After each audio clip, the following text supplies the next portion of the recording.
Hi all. ఇప్పుడే మన నెట్‌ఫ్లిక్స్‌లో రీసెంట్‌గా స్ట్రీమింగ్‌కి వచ్చిన 'జియామ్' అనే మూవీ చూసా. యాక్చువల్‌గా ఈ మూవీ వచ్చేసి మనకి జాంబీ సర్వైవల్ మూవీ మాట. ఇంతకీ మూవీ ఎలా ఉందంటే బాగుంది గైస్. నాకైతే నచ్చింది. యాక్చువల్‌గా ఈ మూవీ కూడా మనకి టిపికల్ జాంబీ మూవీ లాగే ఉంటది.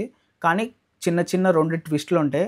దాంతో పాటు ఏంటంటే మనకి జాంబీస్‌తో వీళ్ళు ఫైట్ చేసేటప్పుడు వెపన్స్ కాకుండా ఎక్కువగా మనకి హ్యాండ్ టు హ్యాండ్ కాంబాట్‌లా చూపించారన్నమాట మన మెయిన్ లీడ్‌తో. అది కొంచెం ఇంట్రెస్టింగ్‌గా ఉంది. అండ్ స్క్రీన్ మీద కూడా అది బాగుంది మాట.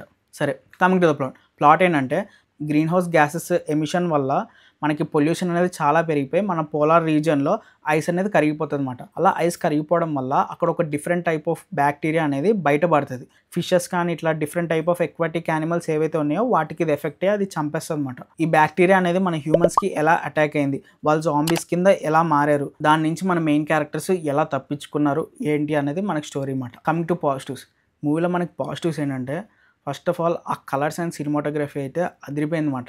చాలా బాగుంది. చాలా డిఫరెంట్ కలర్ టోన్ వీళ్ళు తీసుకున్నారన్నమాట. కొంచెం డార్కిష్ టోన్లా ఉంది. బాగుంది అన్నమాట. కలర్స్ చూడడానికి మంచి ఫీల్ వచ్చింది. అండ్ ఇంకొకటి, వీళ్ళు ఎంచుకున్న స్టోరీ మనకి టిపికల్ జాంబీ మూవీలా అనిపించినా సరే దాంట్లో ఒక చిన్న ట్విస్ట్ అనేది పెట్టారన్నమాట. వాటర్ వల్ల ఆ బ్యాక్టీరియాకి ఇంకా పవర్ ఎక్కువైపోతుంది. కొన్ని సీన్స్ అనేవి చాలా ఇంట్రెస్టింగ్గా మారుతాయి అన్నమాట.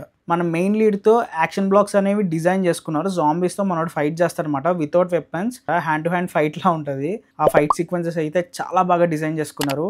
చాలా బాగున్నాయి అవి చూడడానికి. మ్యూజిక్ కూడా చాలా బాగా కొట్టారు. బ్యాక్గ్రౌండ్ స్కోర్ అయితే అదిరిపోయింది. ఎస్పెషల్లీ మనకి యాక్షన్ సీన్స్లో అయితే బ్యాక్గ్రౌండ్ స్కోర్ చాలా బాగా కొట్టారు అనమాట. ఇంకా ఓవరాల్గా మూవీ చూడాలవుద్దంటే చూడండి, మంచి ఫాస్ట్ బేస్డ్ మనకి జాంబీ సర్వైవల్ మూవీ అనమాట. రన్ టైం కూడా వచ్చేసి మనకి 1 hour 30 minutes అంతే.